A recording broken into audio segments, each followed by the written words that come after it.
Congress party అంటే ముందు నుండి కూడా మొదటి వరుసలో ఉందని చెప్పని చెప్పక తప్పదని చెప్పంటున్నాను. వీళ్ళ అఖిల భారత కాంగ్రెస్ నాయకులు రాహుల్ గాంధీ గారి యొక్క ఆలోచన మేరకు కుల గణన చేయబడ్డప్పుడు మాత్రమే వీళ్ళ బలహీన వర్గాల యొక్క సంఖ్య, వారిలో ఉండేటువంటి ఒక వెనుకబాటుతనం మనకు గుర్తింపజేసే అవకాశం లభిస్తుంది అనేటువంటి ఒక భావనతోని జాతీయ స్థాయిలో కులగణన చేపట్టాలనేటువంటి ఒక ఆలోచన విధానాన్ని తెరపైకి తీసుకొచ్చింది రాహుల్ గాంధీ గారు అని చెప్పక తప్పదంటున్నాను. దానికి అనుగుణంగానే తెలంగాణ రాష్ట్రంలో రాష్ట్ర ప్రభుత్వం గౌరవ ముఖ్యమంత్రి రేవంత్ రెడ్డి గారు ఏదైతుందో తెలంగాణ రాష్ట్రంలో ఈ కుల గణన చేపట్టబడటంతో పాటుగా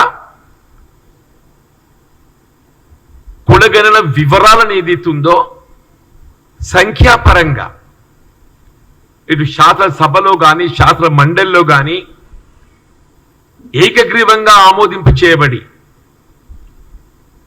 ఇలా రాష్ట్ర గవర్నర్ గారితోని లీగల్ స్క్రూటినీ కూడా చేయబడి రాష్ట్ర గవర్నర్ గారు ఏదైతుందో తెలంగాణ రాష్ట్ర ప్రభుత్వం నివేదికను అంటే శాసనసభ శాస్త్ర మండలి ఆమోదం తదుపరి లీగల్ స్క్రూటినీ కూడా చేయబడి ఇలా ఓబీసీ సంఖ్యాపరంగా 53% వస్తే కనీసం 42% రిజర్వేషన్ వీళ్ళ బలహీన వర్గాలకు ఇటు స్థానిక సంస్థల ఎన్నికల్లో కానివ్వండి, విద్యా ఉద్యోగాలలో కానీ కల్పించబడ్డప్పుడు మాత్రమే న్యాయం దొరుకుతుందనే ఒక భావనతోని వీళ్ళ భవిష్యత్తులో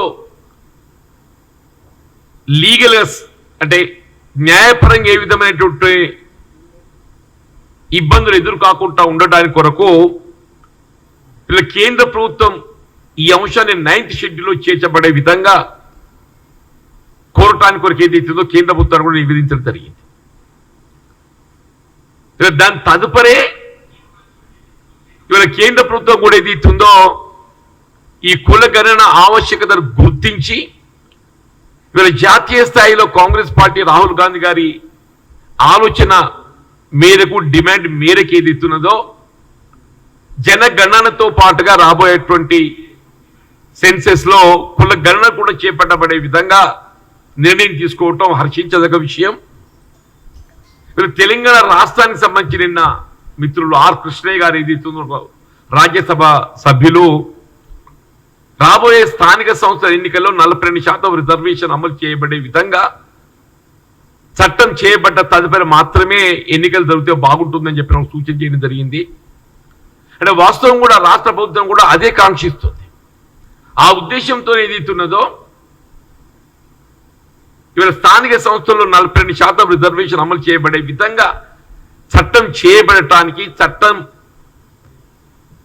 ఏ విధమైనటువంటి ఆటంకాలు ఏర్పడకుండా కేంద్ర ప్రభుత్వం దాని 9th షెడ్యూల్లో చేర్చబడే విధంగా రాష్ట్ర గవర్నర్ గారితో నివేదిక సమర్పించడం జరిగింది. Now ball is in the court of central government.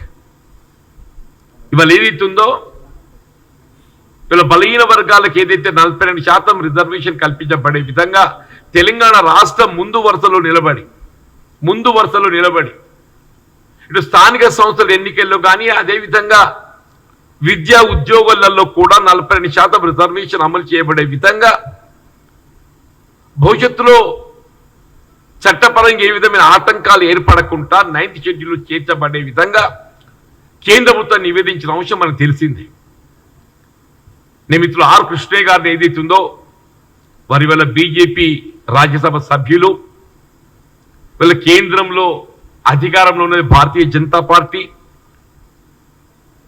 వీళ్ళ రాష్ట్రంలో కూడా ఏదైతుందో ఇటు శాసనసభ కానీ శాస్త్ర మండలి కానీ రాష్ట్ర ప్రభుత్వం ప్రవేశపెట్టినటువంటి యొక్క ఈ 42% రిజర్వేషన్ సంబంధించిన అంశం వాళ్ళు సమర్థించడం జరిగింది.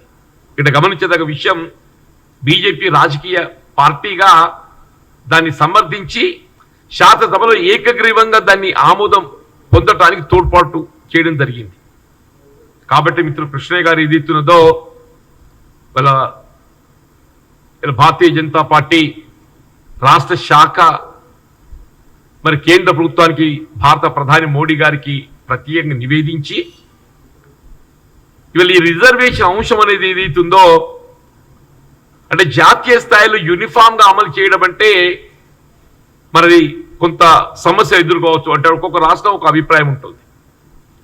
కాబట్టి ఏ విధంగా ఎస్సీ వర్గీకరణ సుప్రీంకోర్టు ఏదైతుందో రాష్ట్రాలకి అధికారం ఇచ్చింది, రాష్ట్రాలకు అవకాశం ఇచ్చింది. అదేవిధంగా ఈ ఓబీసీలకు సంబంధించిన రిజర్వేషన్ కూడా రాష్ట్రాలలో అక్కడ స్థానిక పరిస్థితులకు అనుగుణంగా వారికి అవకాశం కల్పింపచేయబడే విధంగా, ఫర్ ఎగ్జాంపుల్ తెలంగాణ రాష్ట్రం ఏదైతుందో 42% రిజర్వేషన్ కొరకు వీళ్ళ చట్టం చేయడానికి ఇలా ముందు వరుసలో ఉన్నది. కేంద్ర ప్రభుత్వం ఏదైతుందో మీరు రాష్ట్రాలకు అధికారం ఇచ్చేసేయండి. రాష్ట్రాల అక్కడి సంఖ్యాపరంగా అక్కడ ఉండేటువంటి ఒక సామాజిక ఆర్థిక వెనుకబాటుతనాన్ని పరిగణలోకి తీసుకొని అక్కడ ఈ ఓబీసీ రిజర్వేషన్ అంటే బలహీన వర్గాలు కల్పించబడే రిజర్వేషన్ రాష్ట్రాలకి అవకాశం కల్పించబడే విధంగా మీరు ఆ విధంగా 9th షెడ్యూల్లో చేర్చగలిగినట్టయితే తెలంగాణ రాష్ట్రంలో రేపు స్థానిక సంస్థలే కానీ రాబోయే విద్యా సంవత్సరంకి వెళ్ళి ఇటు విద్యాపరంగా కానీ రేపు ఏదైతుందో Telangana public service commission recruit చేయబోయేటువంటి యొక్క ఉద్యోగాల కల్పనలో కానీ బలహీన వర్గాల వారికి అందరికీ వెనుకబాటుతానికి గురవుతున్న వారికి అందరికీ 42% రిజర్వేషన్ కల్పించే అవకాశం లభిస్తుంది.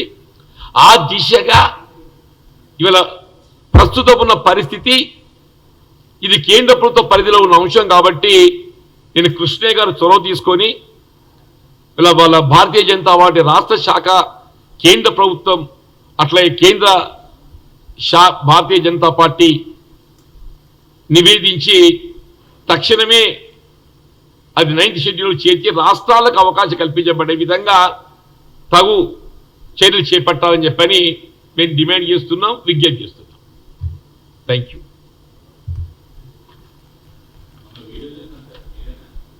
నమస్తే అన్న.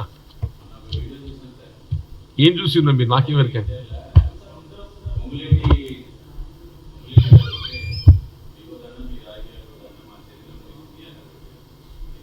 మీరు ఏం గమనించారో నాకు తెలియదట. నేను మీరేం గమనించారో నాకు తెలియదు. ఐమ్ సారీ, మీరు ఏం గమనించారో నాకు తెలియదు. కానీ అక్కడ ఏదో రెవెన్యూ మినిస్టర్ గారు వారు మొదటిసారిగా జగిత్యాల పట్టణానికి వచ్చిన సందర్భంగా we have received him in a grand scale. వీళ్ళ వందల సంఖ్యలో జగిత్యాల పట్టణంలో ర్యాలీ తీసి వారికి వెల్కమ్ చెప్పడంతో పాటుగా స్వాగతం చెప్పడంతో పాటుగా స్థానికంగా ఉండే కొన్ని సమస్యలు వారి దృష్టి తీసుకోవడం జరిగింది. వారు కూడా పాజిటివ్గా స్పందించి జగిత్యాల్లో శాండ్ స్టాక్ పాయింట్ ఏర్పాటు చేయడానికి తగు చర్యలు చేపడతామని చెప్పన్నారు. తదుపరి రీతిలో వారు is to participate in review programme revenue. మేము ఇచ్చింది ఏదైతున్నదో మేము వారిని రిసీవ్ చేసుకోవడం పార్టీ పరంగా మా బాధ్యత. మేము రిసీవ్ చేసుకున్నాం, స్థానికంగా ఉండే సమస్యలు వారికి విజ్ఞప్తి చేసినాం, అంతటితో మా బాధ్యత ముగిసింది. దాన్ని ఏదైతుందో మీరు ఏదో చూసి మీరు ఏం చూసినో మాకు తెలియదు. కానీ జరిగిందైతే it went very cordial. Thank you.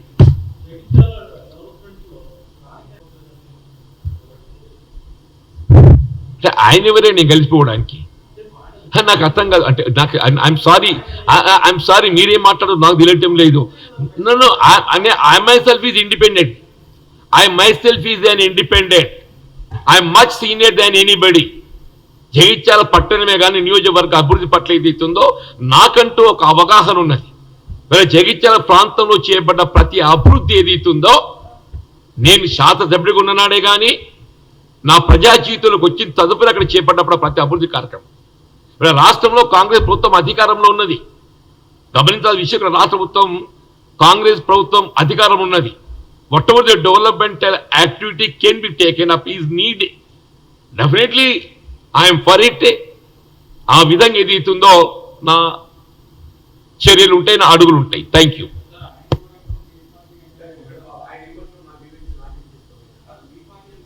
ఎవరి పార్టీ ఎమ్మెల్యే నాకు తెలియదు బాబు. I'm sorry, I don't know. మీరు స్పీకర్ గారిని అడగండి ఎవరి పార్టీ. స్పీకర్ గారిని అడగండి ఎవరి పార్టీ. స్పీకర్ గారిని అడగండి ఎవరి పార్టీ. దయచేసి చట్టసభకి ఎంపికైనటువంటి సభ్యుల యొక్క రాజకీయ పార్టీ గుర్తింపు అనేది స్పీకర్ గారి దగ్గర ఉంటే దయచేసి స్పీకర్ గారి దగ్గర వివరాలు సేకరించండి. స్పీకర్ గారి దగ్గర వివరాలు సేకరించండి. చట్టసభకి ఎంపికైనటువంటి సభ్యుల యొక్క వివరాలు స్పీకర్ గారి దగ్గర ఉంటే మీరు స్పీకర్ గారి దగ్గర వివరాలు సేకరించండి. Thank you.